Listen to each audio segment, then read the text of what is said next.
Have you ever felt like you're just a background character in someone else's story? That's exactly how Alara felt. She lived in a kingdom that sparkled on the surface, but was drowning in debt and despair, ruled by a king who was more interested in his reflection than his people. Alara wasn't a princess or a knight, she was a librarian, a keeper of stories, spending her days surrounded by tales of heroes and magic that felt a million miles away from her reality. Her city, once vibrant, was now painted in shades of grey. The grand fountains were dry, the market stalls were half empty, and the people's faces were etched with worry. The king, obsessed with building extravagant, useless monuments to himself, had taxed the kingdom into poverty. Laughter was a forgotten currency. Alara's only escape was in her books, especially one ancient tome with a gilded cover that no one else ever touched.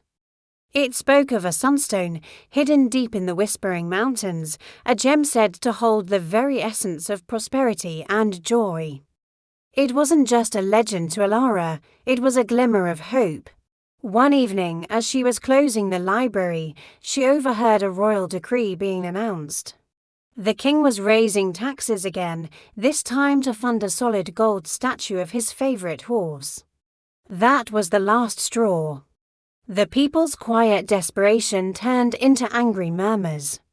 Alara looked at the faces around her neighbors, the baker who always saved her a warm roll, the old woman who told the best stories, and she knew she couldn't just stand by and watch her world crumble. The story of the Sunstone wasn't just a story anymore, it had to be real. That night, under the cloak of darkness, Alara packed a small bag, some dried fruit, a water skin, a worn map she'd copied from the ancient book, and her father's old, sturdy walking stick. She wasn't a hero. She was terrified. Her hands trembled as she wrote a short note for her colleagues, a symbol gone looking for the sun. Leaving the familiar comfort of her library was the hardest thing she'd ever done. The city gates loomed before her like the maw of a giant beast.